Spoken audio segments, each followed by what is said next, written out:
Assalamualaikum warahmatullahi wabarakatuh.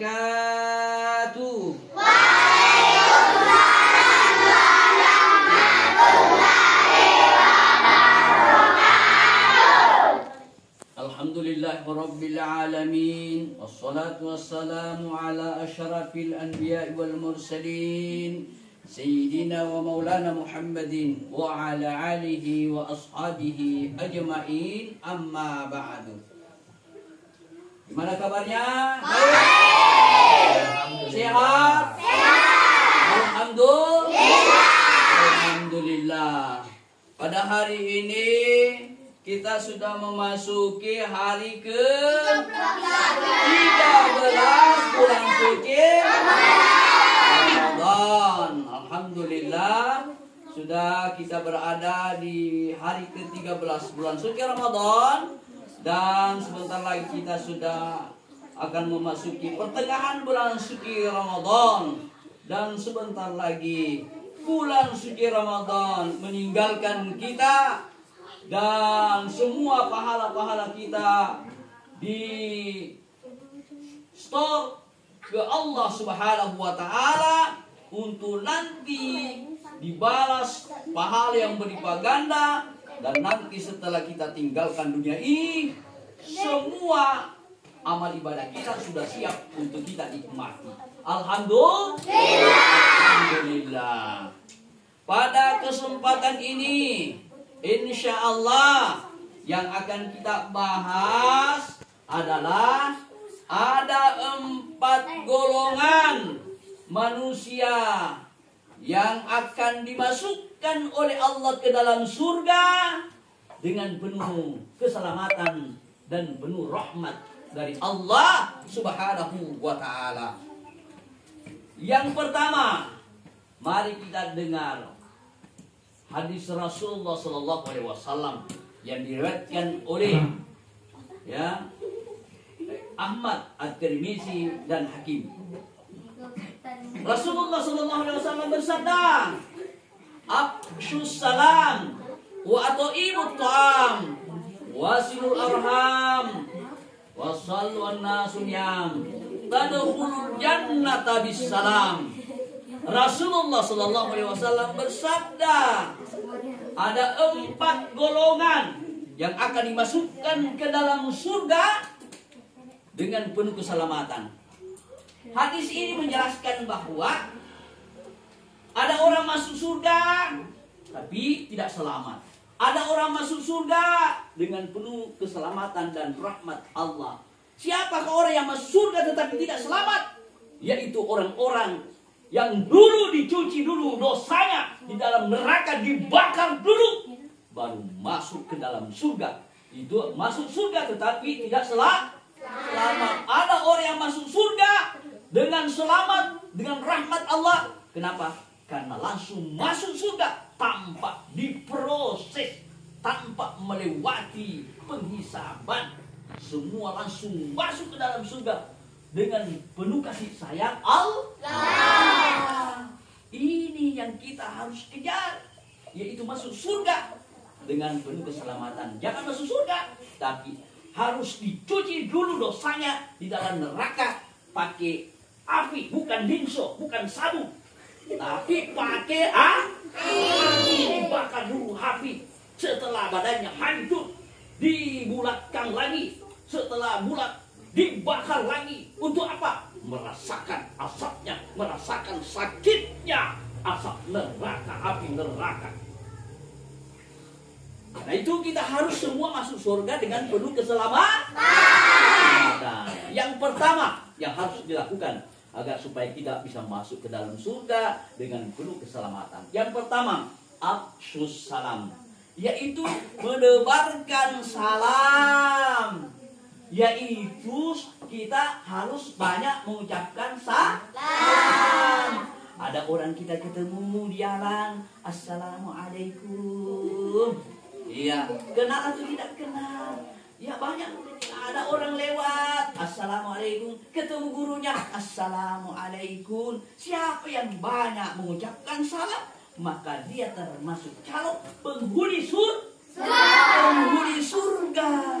Jangan ketemu orang, ada bos, jangan. Ya, ketemu orang, kata-katanya bukan salam dulu, tapi kalau ketemu orang jangan dulu berkata-kata, harus salam dulu. Assalamualaikum warahmatullahi wabarakatuh. Jangan mengatakan hai kode.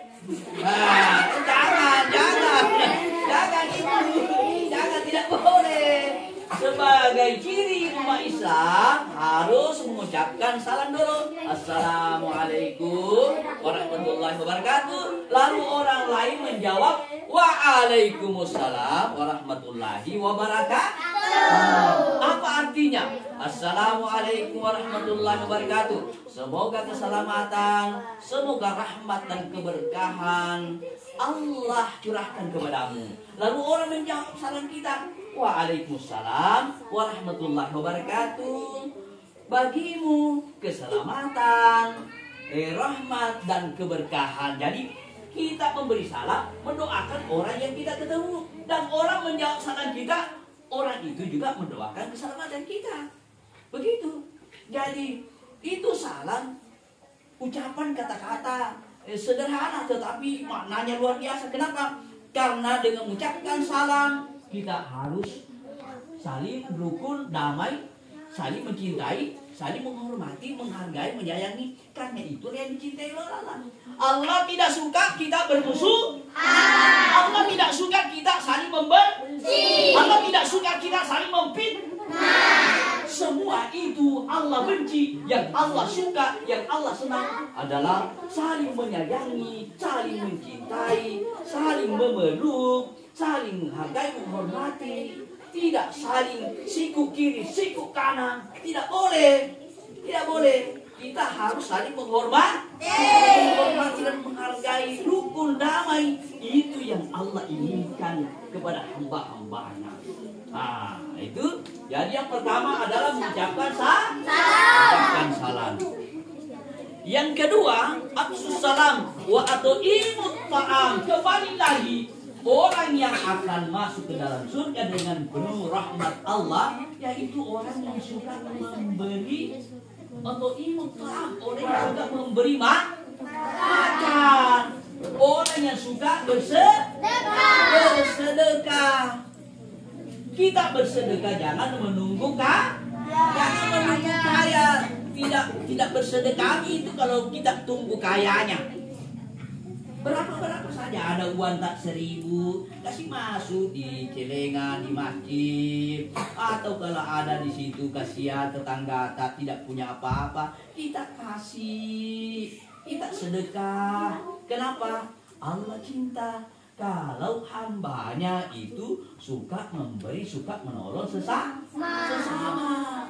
Jangan pelit, jangan kikir, karena pelit dan kikir temannya setan, temannya iblis. Kita tidak mau berteman dengan setan.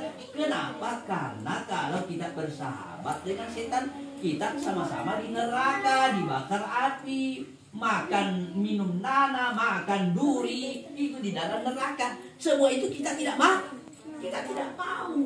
Makanya sukalah menolong sesama, suka memberi kepada orang lain. Jangan cuma sendiri yang nikmati, rezeki berikan oleh Allah, tetapi kita harus berbagi kepada sesama. Itu yang kedua. Nah, yang ketiga, afsus salam wa at'imut ta'am wasilul arham. Apa itu? Menyambung silaturahmi. Nanti kalau lebaran kunjungi neneknya, ayahnya, kakaknya, adiknya. Ya kita harus saling mengunjungi, saling menghubungkan antara satu dengan lainnya. Kenapa? Ada 3 orang yang Allah cintai. Ada 3 orang yang Allah cinta. Ada berapa? 3. Ada 3 yang Allah cintai dari hambanya. Yang pertama, orang yang suka memberi kepada orang yang tidak pernah memberi. Misalnya Siti Aminah maseke, tapi kita tetap memberikan kepada Siti Aminah sebagian kita punya, walaupun Siti Aminah maseke. Nah itu, jangan mengatakan maseke tomah tidak usah dikasih itu maseke, jangan. Tetap Allah kasih itu, walaupun dia kikir. Kasih dia supaya tersentuh hatinya juga mau bersedekah, mau memberi. Nah, itu yang pertama. Yang kedua, orang yang bersilaturahmi kepada saudaranya walaupun orang itu memutuskan hubungan silaturahimnya kepada kita, tetap kunjungi. Ada saudaranya yang tidak senang dengan kita, tetap kita datangi di rumahnya, minta maaf. Ya, kita datang ke rumahnya bersilaturahim. Nah, itu orang hebat. Allah cinta, Allah suka kepada orang itu. Yang ketiga, orang yang Allah cintai, yang Allah yang sukai, yaitu orang yang memaafkan kesalahan orang lain. Misalnya, ada orang yang pernah ejek kita. Kau itu jelek-jelek kok, kau apa itu tidak cantik kok, tidak ganteng kok. Ada ejek begitu ki orang, tetap kita harus memaafkan kesalahannya. Jangan juga benci. Jangan balas dengan kebencian, tapi balaslah dengan kebaikan. Oh, Allah suka 3 orang ini. Allah suka orang. Allah cinta kepada 3 orang ini. Nah, itu ya, yang ketiga. Sekarang yang keempat. Sudah 3 tadi. Yang pertama mengucapkan salam. Yang kedua suka memberi makan kepada orang lain. Yang ketiga menyambung silaturahmi. Yang keempat, wasallu an-nasu niyam tadkhulul jannata bisalam. Nabi mengatakan yang keempat, orang yang suka bangun di tengah malam, sholat sunnah tahajud. Sholat sunnah yang paling mulia, yang paling baik adalah sholat tahajud setelah sholat fardu. Ya, jadi Allah suka senang kepada hambanya ketika semua orang tertidur. Lalu setelah itu kita bangun sendiri melaksanakan sholat tahajud di tengah malam, lalu berdoa meneteskan air mata. Ya Allah, ampunilah dosa ya Allah. Ya Allah, berikan aku rezeki ya Allah. Ya Allah, berikan aku kecerdasan ya Allah. Otakku ini buntu ya Allah. Kasih cerdaslah otakku ya Allah. Jadikan aku pandai membaca Al-Quran ya Allah. Perbaikilah sikapku ya Allah. Itu semua yang kita minta kepada Allah di tengah malam pada saat kita sholat sunnah tahajud. Nah, saya ulangi. Ada 4 ya sifat atau perbuatan yang Allah suka dan itu menjadi yang bisa memasukkan seseorang ke dalam surga. Pertama, mengucapkan salam. Yang kedua adalah memberikan makan kepada orang lain. Yang ketiga adalah menyambung silaturahmi. Yang keempat adalah sholat sunat di tengah malam. Di tengah malam. Nah, itulah yang bisa kita masukkan dalam surga dengan penuh kenikmatan kelak. Baik, ya. Kita akan masuk babak pertanyaan. Dengar baik-baik. Ya. Pertanyaan pertama, ada 4 pertanyaannya. Dengar baik-baik. Ya. Ya, langsung naik tangannya, udah berdiri, jawab dengan betul. Ya. Pertanyaan pertama. Pertanyaan pertama, dengar baik-baik. Jangan ada ribut. Pertanyaan pertama. Ya. Apakah arti silaturahim? Berdiri. Apa itu silaturahim? Dengar baik dulu. Perkenalkan namanya. Siapa namanya? Sekolah di mana? Kelas berapa? Ya, baru kita jawab. Apa? Silakan. Perkenalkan, nama saya Nuradila Fitri. Saya sekolah di UPTD SDN 160 Batu. Silaturahmi. Ya, apa arti silaturahmi? Berkunjung ke rumah kerabat atau keluarga. Berkunjung. Ke rumah kerabat atau keluarga. Ya. Sudah betul tapi belum sempurna. Ya. Belum sempurna. Ada yang bisa menyempurnakan? Ada yang bisa menyempurnakan? Ya, silaturahim. Berkunjung ke rumah sanak keluarga. Itu juga betul. Ya, sudah betul, tetapi di situ yang paling tepat adalah menyambung hubungan, ya, kekeraban atau persaudaraan. Itu jawabannya. Tapi sudah betul. Sudah betul juga itu menyapa, mengunjungi. Itu juga silaturahim, mengunjungi ke rumah kerabat, tetangga, handitolan, sahabat. Ya, sama. Jadi menyambung hubungan kekerabatan atau persaudaraan. Ya, sebentar akan dikasih hadiah. Yang kedua, dengar baik-baik. Apakah yang dimaksud dengan sifat wajib bagi Rasul? Ya, saya ulangi pertanyaannya. Apakah yang dimaksud dengan sifat wajib bagi Rasul?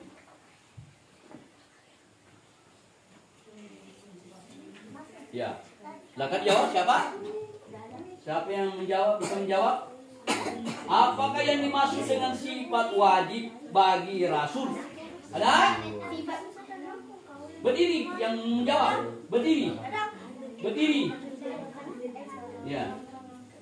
Berdiri. Ada yang bisa jawab? Apa yang dimaksud sifat wajib bagi Rasul? Iya. Karena tidak ada yang menjawab. Iya. Ada? Ada? Siapa yang bisa berdiri? Apa itu sifat wajib bagi Rasul? Hah? Putu patana? Salah. Salah. Jadi jawabannya, dengar baik-baik jawabannya. Apa yang dimaksud dengan sifat wajib bagi Rasul? Yaitu sifat yang harus ada pada Rasul. Sifat yang harus ada atau wajib harus dimiliki oleh seorang Rasul. Ya, itu jawabannya. Kemudian pertanyaan berikutnya. Salah satu sifat wajib seorang Rasul adalah patana. Apa itu patana? Apa itu patana? Cepat. Ya, berdiri. Ya, berdiri. Siapa namanya? Lihat di situ. Lihat di situ. Apa itu patana? Jujur baik. Jujur baik. Patana. Salah. Apa itu patana? Apa itu patana? Berdiri. Bersilaturahmi. Salah. Apa itu patana? Apa itu patana? Patana. Ayo silakan berdiri. Berdiri. Apa itu patana? Apa? Betul sekali, cerdas atau pintar. Itu betul itu. Jadi patana itu artinya cerdas atau pintar. Nabi dan Rasul itu adalah pintar dan cerdas. Jadi sudah 2 orang yang dapat hadiah. Sekarang pertanyaan terakhir. Ya.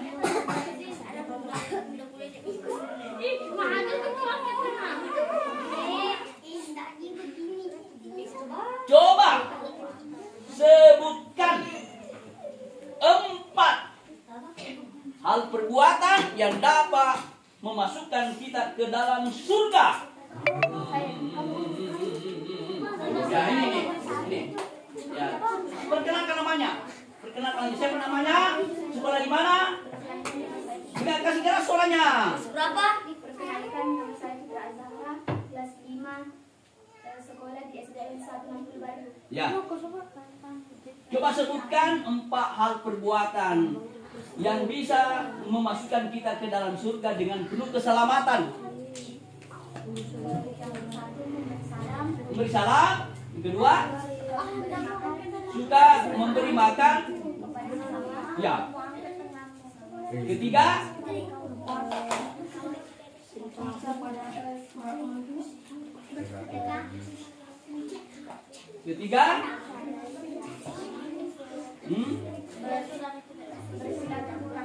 bersilaturahmi. Yang satu lagi, orang yang suka bangun sholat tahajud di malam hari. bagus sekali. Ya, betul sekali ya. Selamat hadiah. Ya, coba berdiri yang pertama tadi itu siapa? Nah, inilah orang kalau cerdas dapat hadiah karena cerdas. Kenapa dia cerdas? Karena dia belajar.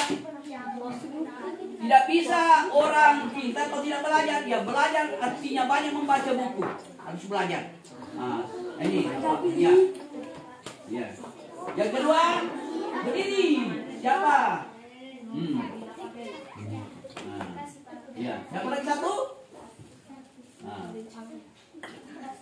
Iya, itulah sedekah pada hari ke-13 ini.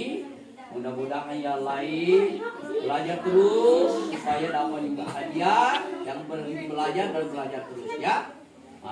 Ya tadi teman-temannya sudah dapat hadiah. Kenapa? Karena dia belajar dengan baik sehingga dia bisa menjawab pertanyaan. Saya kira pertemuan kita pada hari ini cukup dulu, dan mari kita tutup acara kita pada hari ini ya. Sholat sunnah duha sudah kita tunaikan, kemudian membaca surah-surah pendek sudah kita laksanakan, berdoa bersama sudah kita lakukan, tausiah 10 menit, lalu dilanjutkan dengan melemparkan pertanyaan-pertanyaan terkait dengan pendidikan agama Islam, tentang syariat Islam, tentang agama Islam, tentang puasa, silaturahmi dan lain sebagainya, untuk menguji kompetensi anak-anak siswa UPTD SD Negeri 160 Baru. 160 Baru.